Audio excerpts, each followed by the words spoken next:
weather is cooperating and getting a little bit chillier. It's not 40 degrees yet, but in the morning it will be, I believe. It's supposed to be.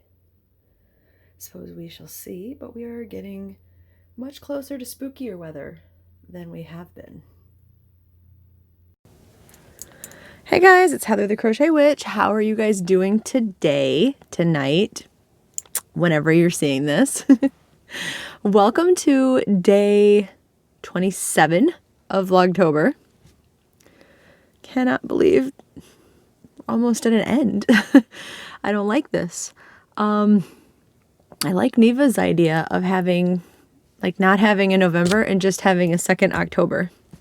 I'm down with this, by the way. I fully support this. Yeah, so how's your day been?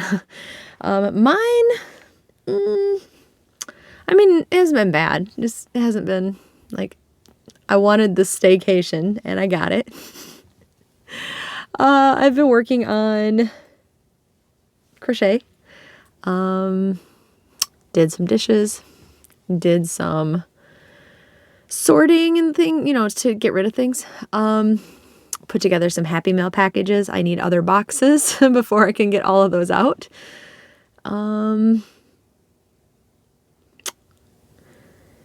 Yeah, like most, except for the stuff I'm using, most of the table in front of me is finally getting like cleared off, which is amazing.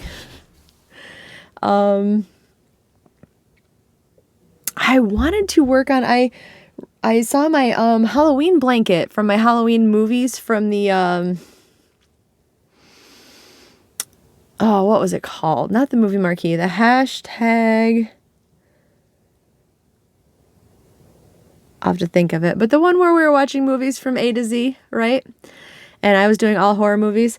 And I'm on W. I need to finish it. It's more finding time to work on the blanket. Like, I could watch the movies and work on stuff that I need to get done, but it's more finding time to work on the actual blanket. But I really need to and want to finish that. Maybe tomorrow. I was supposed to hang out with Damon tomorrow. He took the day off just to hang out with me on vacation, but I see he was scheduled to work anyway. So unless they give him the day off, he's going to be stuck at work. So we'll have to hang out like tomorrow night after work as usual, though. Nothing really like different about that. But if he goes to work, maybe I will work on that tomorrow. I panic bought some yarn. I'm getting rid of yarn, but I panic bought more because that makes sense. But I have to have yarn to show you guys, first of all. And second of all, some of it was Halloween yarn or yarns that are not always in stock. So there'll be a few yarn hauls coming up. They're not humongous by any, well, no, they're not humongous. And then I got some mystery bags coming. So there's something to look forward to. I made this today also, which the thing is, I love this yarn, but this is yarn I've just been waiting to make a hat with or something, but it's bulky 5 too, if you guys can believe that I used a bulky anything willingly. And I thought, I want to make a hat out of this or something. Like I said, I will design one because my ghost design hasn't gone over that well, my ghosty hat. So maybe I'll make some others and see if I come up with something that people like, So that being said, I made this, but the thing is, I love this yarn. I know what the stitches look like, but you guys cannot see them that well, like at least on camera, right? So I'm going to do the hat again. I have the pattern written down. I'm going to follow my own pattern when I do it next time in a different yarn that's a little bit easier to see the stitches, because it's not just all like just single crochet and double crochet stuff, right? It's got actual like texture to it. I like it. I'm pretty happy with it, and then I want to make like a cowl to go with it and everything. So do you guys like this? From what you can see of it, do you like it? I really like it. I like the hat itself. It's warm. Like, even if the design wasn't great, I like the hat itself. But we shall see. Other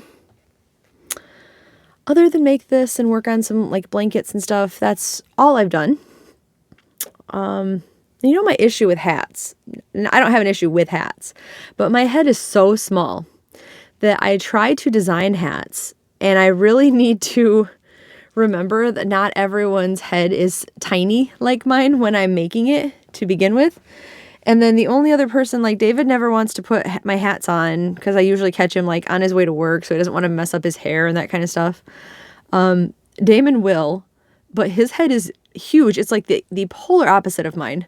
So designing a hat, it either seems like it's way too big if I try it on me, or it's way too small if I try it on Damon. So, trials and tribulations. Like, this one's a little bit slouchy on me. I mean, again, I like that though. But that means it's maybe more regular sized. He can't pull the whole thing down over his head because his head is so big.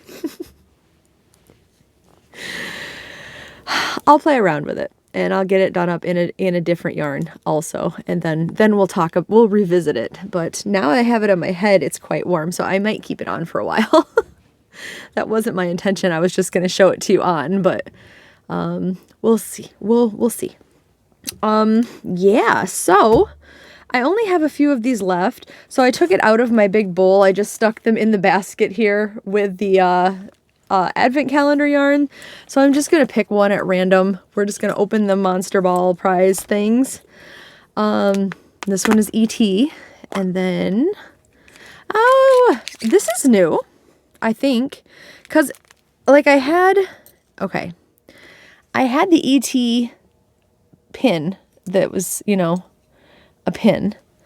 And at this point, I've opened all of my Universal Monsters, and I have not gotten something of this style. So there are slight different variations, I suppose, which is good. But I got, this is a pin, but it's like a button pin. And it's got E.T. on his little basket with Elliot behind. Isn't that cute? And the pin itself is the moon. I love that. I will definitely be keeping that. Yay. So what else do we have? Let us do the Stranger Things topic of discussion for the day. What is left? Gosh, there's hardly anything left. Okay, let's see. We've got, that's a Vecna one. That's a Will one. That's one of my own kooky idea ones. That's my own kooky idea. And then, all right, let us do this one. So we've talked a lot about Will and like Vecna and Elle lately. Like, I know we talk about them a lot because Stranger Things, but we've talked a lot about them specifically lately with these theories that I've been spouting out about. But today's theory is another one. When we're talking about like whether 11 is going to have to like sacrifice herself, or whether Will's going to be a vessel of Vecna and be kind of a bad guy in this setting, or in this season, I mean, or if we talk about like maybe Will has to die for something to happen, like all the different possibilities really seems to point to these two kids, Will and Elle, are going to be like the two like fighters, right, of the group this time, like for one reasons or another. Maybe Will gets his powers really realized and isn't just a mind flare detector anymore and that kind of thing. Who knows? But the theory here is that they're going to team up together. And you know how in season 4, I just talked about it made sense that they all had to attack different things, right? Like Nancy, Steve, Robin, they all fought in the physical world. Like they fought Vecna's body, right? Because remember, Nancy like Steve and Robin like lit him up, but Nancy like lit him up and fired him out the window. And that was happening while on a different like plane of existence, Elle was attacking him in the mind, right? In his dreams or whatever, in his subconscious mind. And Max to a degree was, and she was keeping him busy, basically tricking him. And at the same time, Hopper and Murray were murdering part of his hive mind, to keep that bit, that like focus away from what was happening, because he was obviously attached to the hive mind. So he was focused on what was happening to Hopper beheading the Demogorgon and Murray lighting the Demodogs on fire and that kind of thing. And while all that was going on, there's so many different layers, which it's great. I love it. I'm not complaining. It's just a lot to remember. While all that was going on, who are we missing? Eddie and Dustin were keeping another part of the like hive mind busy with the Demobats and, getting them to attack the trailer, and they were barricading themselves in and keeping their attention. And then Eddie's needless sacrifice, which may or may not be a sacrifice at the end of the day, depending on the theory that we've talked about. But basically, it is alluded, like it's already shown, that all of these different components have to happen or are happening to make a better result. So the theory is, I know all of that was set up for just the theory, but the theory is that Will is going to have to fight and take on specifically the Mind Flayer, because he's been set up, right, it's him versus the Mind Flayer. The Mind Flayer's tried to inhabit him the way that it inhabits Henry. He's gotten like spidey senses when the Mind Flayer's around. He's got like that back of the neck tingle, and then while that's happening, it's going to be Elle versus Vecna as the main event, right? Or I shouldn't say that. It's a double main event. But the two of them together, they're going to work together to fight the two of them. It's like a tag team event for the tag team championship titles, right?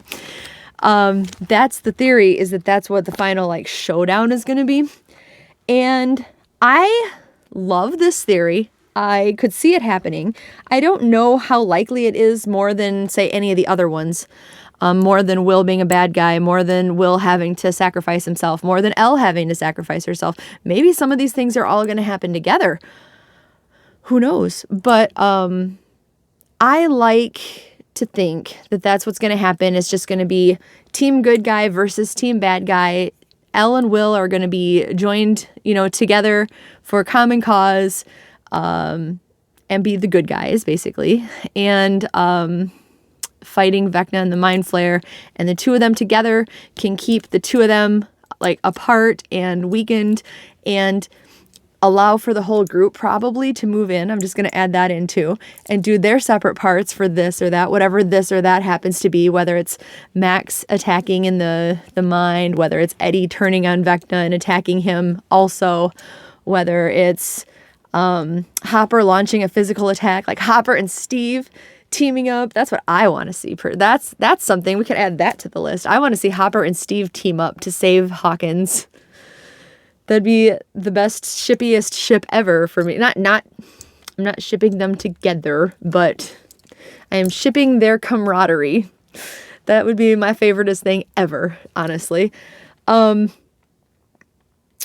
so like the likelihood, I don't know if it's more likely than any other thing to happen, but do I want to see it? Yes. Yes, I do. Very, very much. Like, hopefully enough to speak this into existence. Duffer Brothers, if you're listening, now would be the time to make this move. I feel like this hat needs to be just a little, because if it's fully all the way down, hi guys, I feel like when I redo the pattern, I need to make it a beanie. So I need to shorten some rows here. Like this is super big and bulky and looks ridiculous, but I'm just saying like this height is where I need to make it like something more like this, but not look like a sun hat or like a little, are they bowler hats that had or derby hats? I don't want that going on, but the length I need something more like this, I think, without having a sticking out slouchy part because it's too bulky for that. Maybe if I make it in a thinner weight yarn, that would be okay. Anyway, I'm invading my Stranger Things theory with, that's like that much yarn though, like that much. Like I said, if it was a thinner weight yarn, maybe it would be fine for slouchiness, but, or if my head, this might fit normal headed people. Got this little baby head. Anyway, what do you guys think about that at the end of the day was my question. Do you think it's likely to happen, or is it something that you want to see happen? Or while it, like say it does happen, while it's happening, what else do you think it needs to happen? Like I'm sure they're going to have to all like do different things like this last time if they're going to prevail. And I hope they prevail. Like, don't do that to us, duffers. If you're going to end this, do not, do not mass carnage everybody and let the darkness prevail. I'm a darkness kind of girl, and I do not want to see the darkness beat our heroes. So please, duffers, please. Oh, that being said, gosh, that's really got me worked up now. It actually does. This is the most invigorating I've been all day. Invigorated. So I guess while we're on the Stranger Things momentum kick, let's open our yarn advent. And for those of you who want to see the yarn, it's here now, right in the middle of the video. Yesterday's yarn, I had some people, okay, we talked about yesterday's yarn being this pretty blue with different shades of blue. And I had mentioned, I'm trying to keep them separated again. I had mentioned how originally I thought maybe this one would be a really great Billy because of the different denim colors and the darkness in it and stuff. Somebody mentioned, come here, guy. Somebody mentioned looking at Eddie's jacket and vest whilst we were talking about this. And I could totally see this day 3 being Eddie's jacket. But I also super liked the suggestion of, I'm going to butcher this name, but I super like this suggestion of this representing the Kamchatka camp, the Russian Nazi, well, they weren't Nazis, the Russian, what's the word I'm looking for? The commies? Yeah, they call them commies, right? The Russians, anyway, the Kamchatka camp. I could totally see day 3 with the darkness being the Kamchatka camp, which would leave yesterday's day 8 open to be Billy. And I could totally see that. I could also see the darker one being Eddie's jacket. What do you guys think about the new suggestions? I need to just straight up make a poll for everything again. But we're going to open today's. I'm going to try to give you guys a sneak peek again. Can you see it? Is there yarn happening here? I need to see, so you only get a sneak peek. What is going on? This is another bluish color. This one is different blues, and it's got just a little dappling color here of black speckles and brown, like brownish orange speckles mixed in. Now, could this be our hopper yarn? He does have some blue flannels. Wait, what is this happening here too? Hold on. I've found a new color. So inside, this is making me think. Inside, I don't know if it's going to wash that out or not. You can see the little red splotches, just a tiny, tiny, tiny bit. Just enough to make this inside bit a bit of a bluish, like a deeper blue. Could this be? Okay, so we've got the red, which hear me out. Hear me out. The red could be the cherry on top. The blue could be for Scoops Ahoy outfits.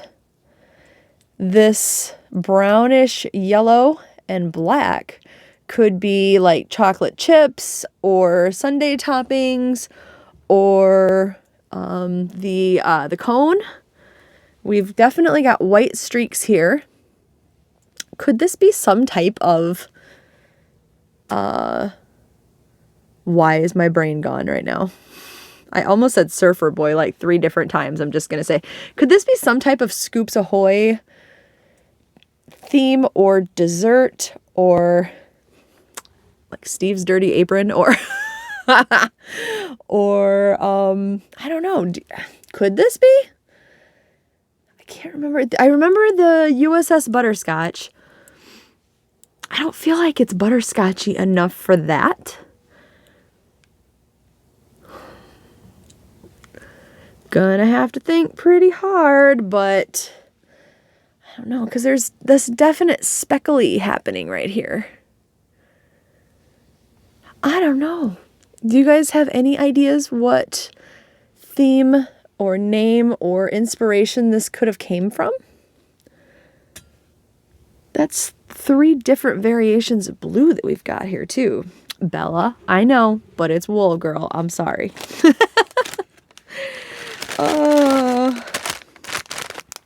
That was day 9. I'm a little stumped. I want to give it a Scoops Ahoy name of some sort. Like Steve's Dirty Apron is actually cracking me up, but I know his apron was white.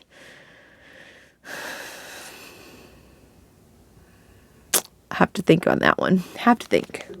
Anyway, let's move on to the 13 days of Halloween gift exchange that I'm doing with Courtney from Fiberfox Studios. Hello, Courtney. I hope that your voice is coming back and I hope that you're feeling better. Her videos, she's always linked below for the rest of the month, by the way. So if you haven't for any reason, well, maybe finish this video first, but then check her out. We love Courtney. We adore Courtney. She has the most infectious laugh ever. Love her so much. We're doing an exchange to count down to Halloween, which is the last 13 days of Halloween. So it started last Wednesday, the 19th. Same day I started my advent calendar, actually. And just little fun gifts for each other. And if you want to see what I've gotten her, go over to her channel. Most of the days she has gotten a video out. If she hasn't, she's made up for it with 2 the next day. But she's, her voice has really been plaguing her. So if nothing else, go wish her a speedy recovery, right, guys? Oh, so here's day 9. And look at the stickers. Like this one's an L sticker. But she has been putting, most of her stickers have been like the little faceless Stranger Things character drawings. And she's put the number in the middle of it, which I think is so ingenious. Like, I've said it before, but I wish I'd thought of that. I'm not going to lie. I very well may, because I have Stranger Things stickers, I very well may copy that when doing one of my gift exchanges for the Yule season. So I have at least 2 that I'm participating in, which we'll talk about next month in 2nd October, also known as November. But today is day 9. And so let us see what Courtney has bequeathed me. Bequeathed, is that the right word? I think it is. I need to brush up on my vocabulary, you guys. I need to be rewriting right now for my fanfic from last year's NaNoWriMo, the National Writing Month, which is November, or 2nd October, if you will. But I decided my book from last year needed to include Eddie and introduce him all the way back, because it's a season 1 book. I need to include Eddie and introduce him back then. And this year when I do season 2, he'll already be there. And so I need to chart out season 2 basically before the month of November so I can start writing. So much pressure. Anyway, back to the present. We interrupted this gift opening to bring you a panic bulletin on my part. All right, let me move my picture. I have my picture of Abby still next to me too. So let me move that so I don't get it caught up in papers. Okay, so we've got, s'mores and chocolate cocoa mix. Land O'Lakes, wow. I didn't know they even did cocoa mix. So if you have been around my channel, you know that most people may go crazy over tea and absolutely love coffee of different variations. I don't like either one of them. Tea actually makes me gag really bad, like any kind of tea. I don't know. There's a few different things that do, and tea's one of them. I'm actually plagued with mint making me gag too. So like I even have to get like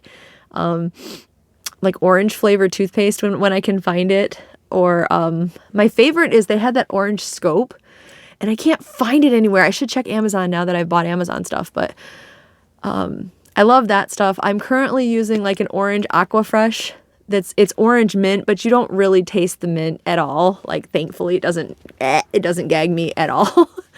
But yeah, I can't drink tea. If I'm coughing, I can't have cough drops because lozenges of any type make me also just bad. Those three things are just not good for me for some reason. But hot chocolate is another story. I love hot chocolate, and I also love apple cider, like hot apple cider. Those are my two hot drinks, my two comfort drinks. I've never tried mulled wine. I wouldn't be opposed to that either, but anyway, Courtney knows how much I love hot chocolate, so she got me some more hot chocolate. She got me some, I never ended up trying it because I was going to try it with Damon. But she said that she had tried some with her mom. It was the Abuelita Nestle hot chocolate, instant hot chocolate. And she said it's got just a little bit of spice to it, which I have never tried. As much as I've tried hot chocolate, I've never tried a spice to it. So I definitely have to go try that. Maybe I'll make that tonight. Or the s'mores. Because anyway, that is the canister that I got of Land O'Lakes. It actually has a recipe for a s'mores frappe. Damon might like that. I will not, but that's okay. 4 level tablespoons of cocoa mix into a cup. Oh, it's got directions for hot cocoa and for iced cocoa. Remember McDonald's used to serve that iced hot chocolate for iced chocolate for like a minute. And then like every time we saw it, we were like, isn't that just iced chocolate milk? Anyway, hot chocolate is a complete different story for some reason. Completely different. The last thing that I have for you, I've just gotten off on tangents about everything tonight, you guys. The last thing that I have for you is spooky story time, which I, again, intended to go out. I'm very intrigued and very excited and hope it doesn't turn into a very big letdown about a field trip to the Hatchet Man Road, since it's so close by. But David now works the rest of the week, so I want to go out during the daytime first to scope it out, film it, see what the area is like, because I've heard that you can even see things during the day. And then I want to go at night. So I don't know if they'll both be the same video or two separate ones, depending on what's going on. But that's what I want to do. But Damon has worked. David has now worked. I tried to get my friend Seth to go. He is scared and doesn't want to go. I shouldn't have told him the story. I should have just been like, you want to go drive with me? Oh yeah, hold this camera for a second. I'll start talking. Or I'll just do a voiceover and then they'll never know. I'll be like, just film the countryside. I tried to get my friend Joe to go tonight. He won't go because he's scared. Does anybody want to come see the Hatchet Man Road with me? If Damon doesn't go to work today, as the video is, I'm going to try to I'll see if he'll go with me. I'm sure he will, because he was going to go at night with me after work one night. Fiber in my mouth.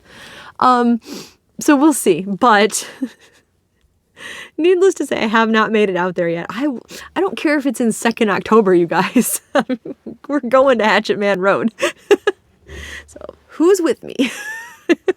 I'll go by myself if I have to, but I'm not scared to go by myself, for the record. I just wanted somebody to hold the camera, because if I put it in my little holder, my camera dash holder thing, or the mirror holder, either one, yes, you can see it. You can see what's going on and it's all great. But if something's like, if the camera's facing here and I'm driving and something happens over here, I can't just grab it out and you know, I want a cameraman, if you will. So, or camera woman, whoever's willing to go with me. So I've been trying to get somebody else to go. I'll go by myself. I don't care. But that is not today's creepy story time anyway. I'm going to stop the video because I don't know if my voice gets wacky at the 33-minute mark anymore or if it doesn't, but I don't like to take that chance. A lot of times you'll see like my mouth moving and then my voice catching up to it, or vice versa. It's very annoying from my end, so I can only imagine for everyone else's. So I'm going to pause it and then I'll be right back. And we're back. So the story I have for you today is, I am going to butcher her name. I'm just going to say the name and then let's just move on from that, because we need to focus on the actual story, not the person's name that I'm getting very wrong. Okay. So the person's name, this woman's name, is Hashisaku-sama. Hashisaku-sama. I think I might have actually pronounced that right with the videos that I've seen. Hashisaku-sama. Hashisaku-sama. Hashisaku-sama. It's all one word. It's not like Hashi-saku-sama, but... So I don't know what her last name is, unless that is her full name and they've run it all together. I guess I don't know that.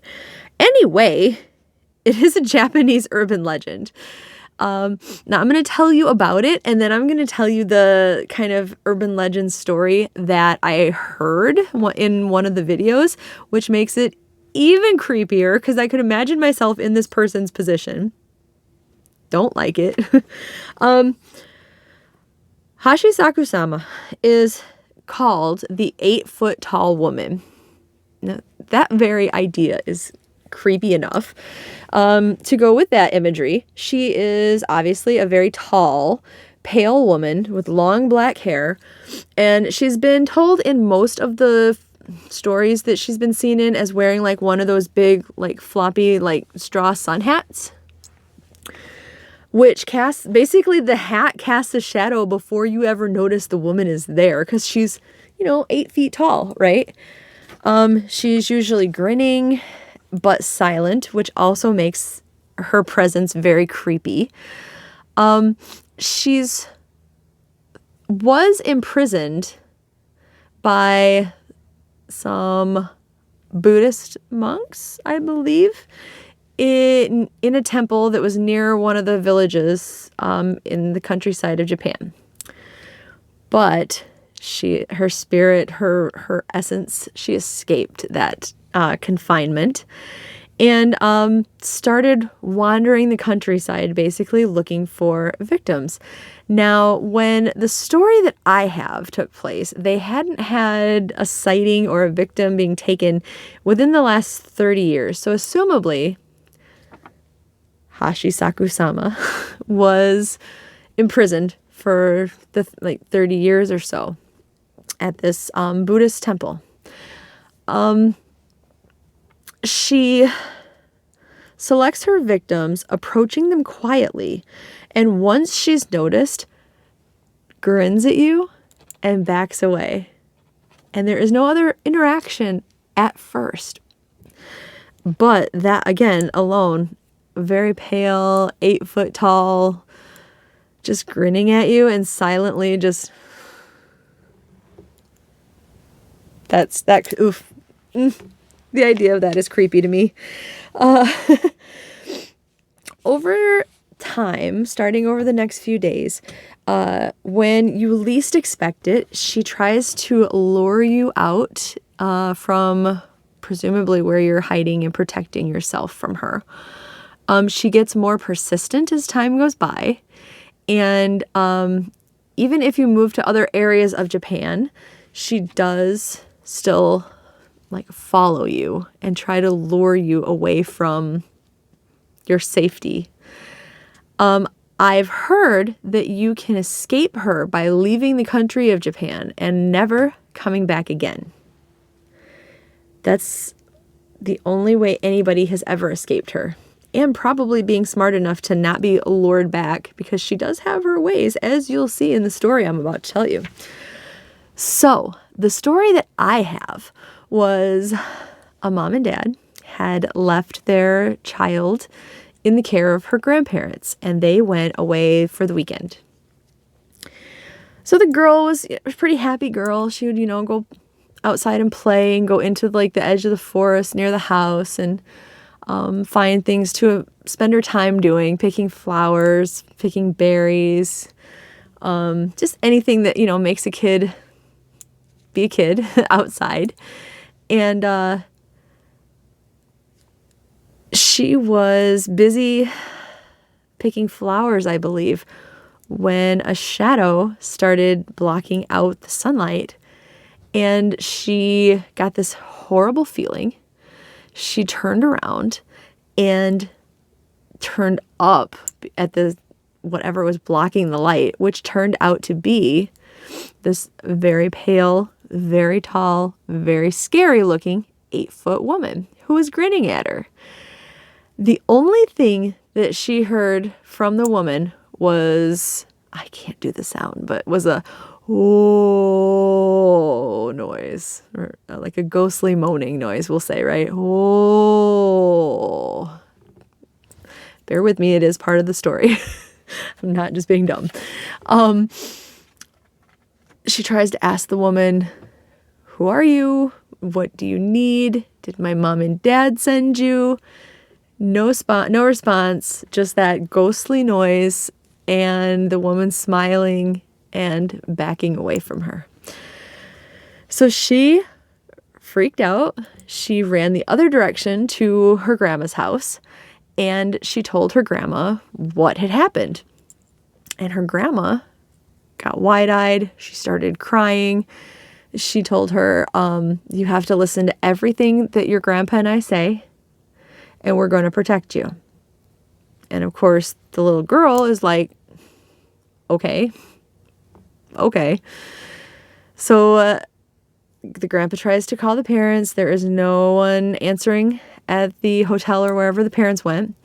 So they put this plan in motion, and they put the little girl in her room, and they tell her, we're going to lock you here for the night after we make sure the windows are secure. You're going to be very safe in here. Do not leave this room until the next day, until like we open the door for you or your mom and dad come. Do not leave this room. And the little girl's, a little girl. So she's like, okay, that's okay. So she's in her room. She's playing or doing whatever little girls are doing, to pass the time locked in their room. And she hears her grandma call to her. And her grandma says, like, are you okay in there? And, she says yes. And her grandma's like, don't forget, no matter what, stay in this room. And she's like, okay, that's fine. And so she hears her grandma leave. And she's continuing playing or whatever, reading, whatever she's doing. And she hears footsteps again. And it's her grandpa this time. And her grandpa says, are you okay in there? And she says yes. And he said, if you're tired of being in there, I can let you out. And she pauses and says, like, no, Grandpa, I have to stay in here. I'm going to stay in here. I'm good. And he says, are you sure? Do you want me to come keep you company? And she pauses, staring at the door. And all of a sudden, she hears, oh. So she knows that's not Grandpa. So she backs away from the door. She covers under her bed. She covers up. You can hear that ghostly noise. And finally, it fades away. So she's freaking out. She doesn't sleep a wink that night. But no other attempt from her grandparents or an impersonator was made to get her to come out. So the next day, after a while, her door opens and her mom and dad come in. They come get her. She gets to tell them like everything that happened, and they're obviously scared too. And they decide like, we're gonna take you away from here, and you can't come back again. Like, you can never come back here because it won't stop trying to get you. And so they take her home, which was in Tokyo, which was pretty far away from the countryside place that they're in. And she goes about her life. She forgets all about the 8-foot tall woman. She forgets the encounters even happened. And then her grandpa gets sick and passes away. And she's very upset because she's reminded that she can't go to his funeral because his funeral is in the village that they were living in. So she's really upset. She feels awful. She feels guilty and doesn't go. And time passes and she finds out that her grandma is sick. Well, her grandma calls her one night and her grandma says, I miss you. I just want to see you. I'm too sick to travel. I wish you'd been at your grandpa's funeral. I just want to see like the young woman you've become. I bet you're beautiful. And, you know, she's having a heartfelt moment with grandma and they're both crying. And her grandma says, can't you come see me before I go, before I die? And she's like, I can't, Grandma. I've been told never to come back. And her grandma says, that was years ago. You can come visit me. I'm going to, you know, be dying soon. I really want to see my granddaughter one last time. And she's contemplating it when she hears, oh, and the line goes silent. So that was not her grandma that she was talking to. Oh, I have goosebumps right now.